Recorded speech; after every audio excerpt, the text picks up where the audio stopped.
Hey guys, Duddyx5 here and welcome back to Duddyx5 Gaming. Today I'm diving into more Dauntless beginner tips. Like the previous videos, in this series I'm sharing my opinions to hopefully help people that are still starting out. Today I'm going over weapon talents, slayer path, and an armor set I would recommend using as a beginner as you progress towards endgame. Let's get into it.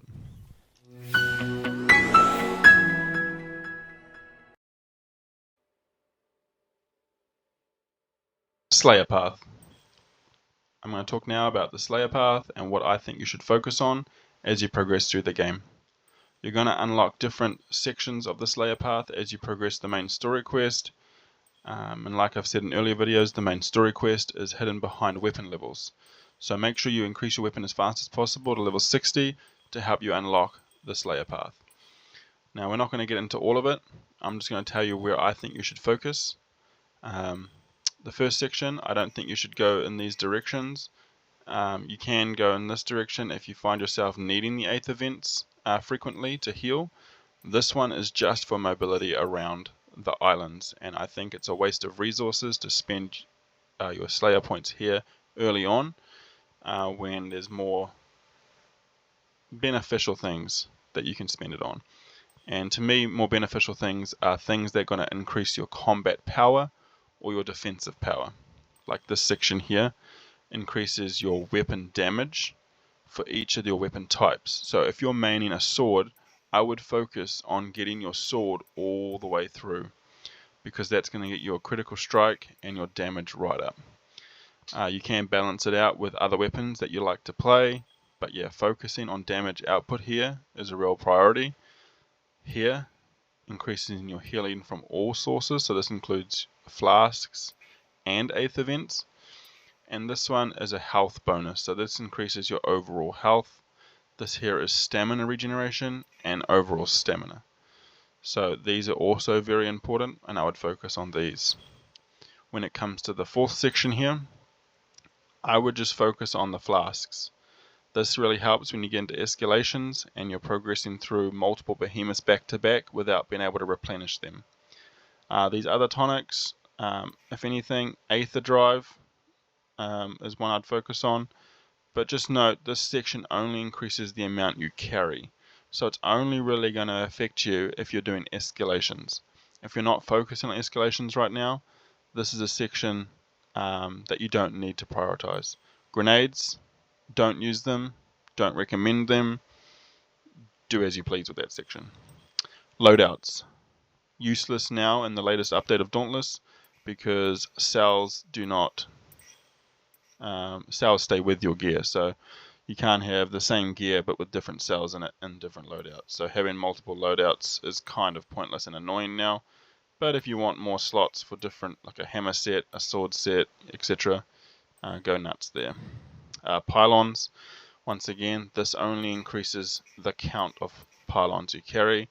I tend to use a couple of these in an escalation, but no more than that, so it's not really necessary. Gathering now.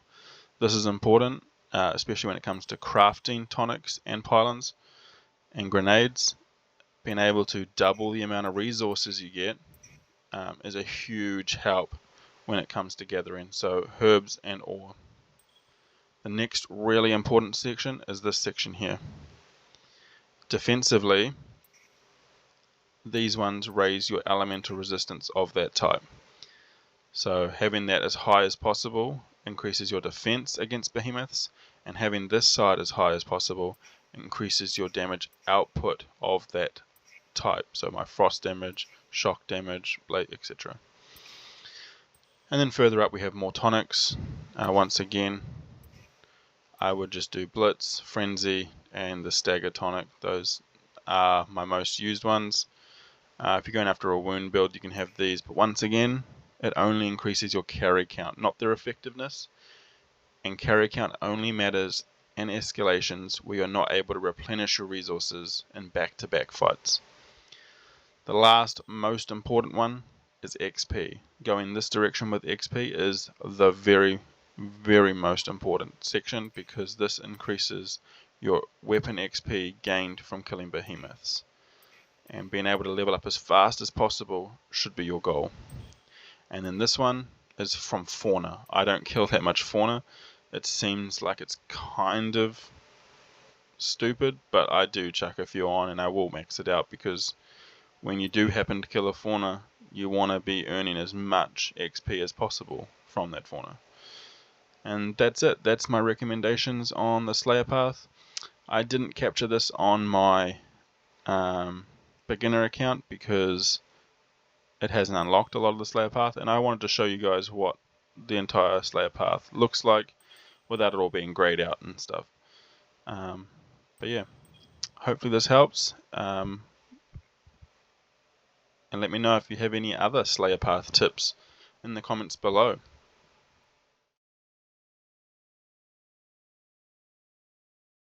Weapon talents. Weapon talents is another massive aspect of Dauntless Awakening, and it's crucial in order to get the maximum out of the weapons you're using.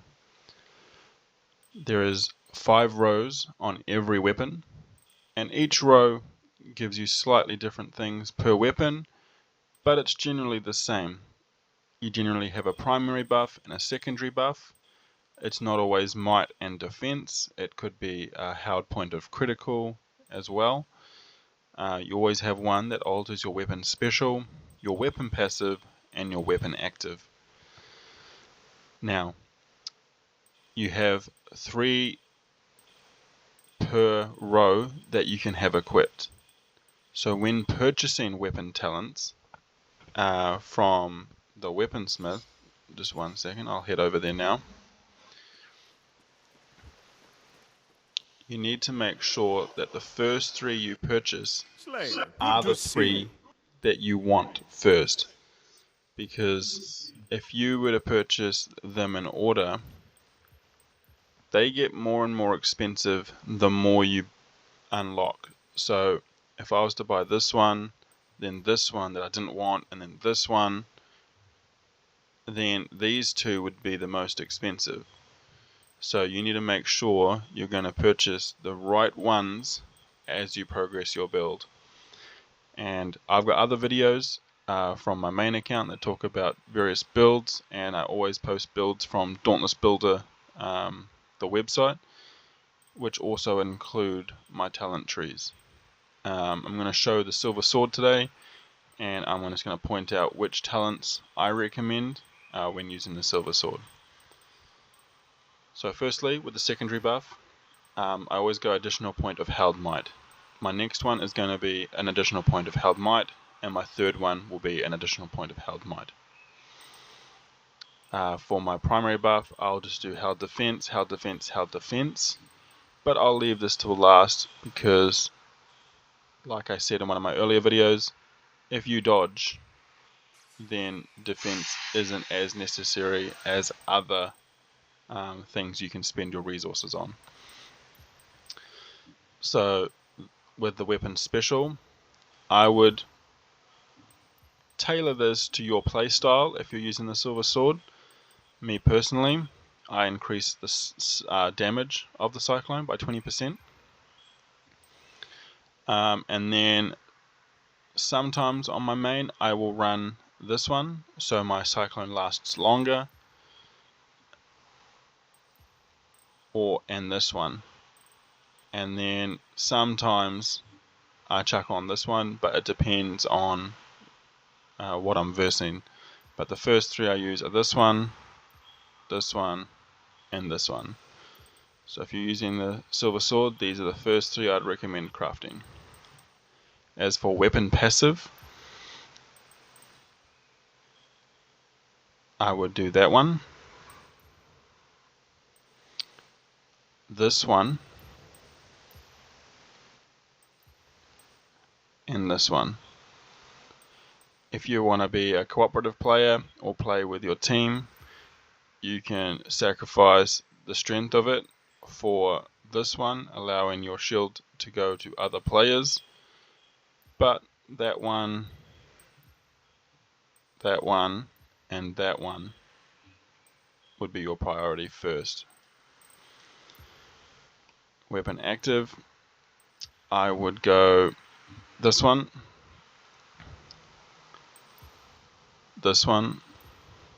and this one. You can do this one, like I said, if you want to be a cooperative player, but having speed inside the frozen field is awesome, especially when you activate your cyclone inside the frozen field. It will increase your attack speed. This increases the radius so you can move around with it, and this just makes it last that little bit longer. To craft weapon talents now, let's just take a look at one. We'll do the held speed because I want that one. And I don't have enough materials by the looks because this is my beginner account, but you would click on either add recommended, or you would click on the amount until this bar goes up here with all the different resources you have. You can fill that up, craft the essence, and then once you've crafted it, you have to make sure you enable it. So that's back in your inventory, or in your I call it inventory, but your weapon slot. You go down to weapon talents, and you got to make sure once you've crafted it, it will look like this. You got to make sure you click it, and so it's assigned. And so that's talents. So for beginner gear, it starts you with Embermain gear, but the first thing I would recommend doing, since it's in line with some of the quests, and I mentioned it in my last video, is to go to Revelation Rock and Ver Shrike and Drask. So it's not going to be very different at a beginner level, because without cells, gear is just based on its number here. So 90 plus 15 minus 15.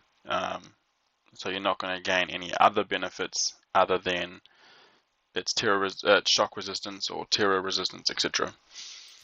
But the reason I suggest focusing those two behemoths is that their initial gear can evolve into gear that's not like the best, but if you're going to invest resources like rams and parts and stuff into gear, this gear can be used in late game. It's not the best late game gear, but it will get you through. So it has sharpened on it, and at the moment part damage is one of the biggest things in Dauntless, so having that extra 30%. So right now you can see it's grayed out because I've got 4 of 6, and so that 4 of 6 is coming from the gear. I'm getting 2 from the gloves, 2 from the helmet. And so what would happen later on, if we just go back to the vendor here. What do you say, Slayer?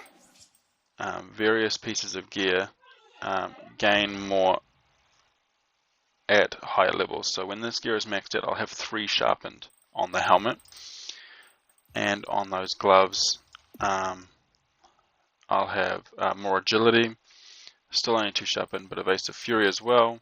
And the feet, when they're maxed out, I'll get 3 cunning, which is held stacks of critical, agility again. So I'm going to be over in agility, and I'll tell you what that means now. So at the moment I've got 3 out of 2 agility, because when this gear was level 1, I chucked a spare agility cell in, because agility was only 1 when I first got it, because I think it was the gloves didn't have it at level 1, they just had sharpened, because as you progress they do unlock more cell slots, blah blah blah. So now you can see I've got 2 agility, so we'll just continue going through. So that's sharpened and agility. Agility, it just reduces stamina cost, it helps with dodging, but that's just for dodge there, so that's the dodge stamina cost.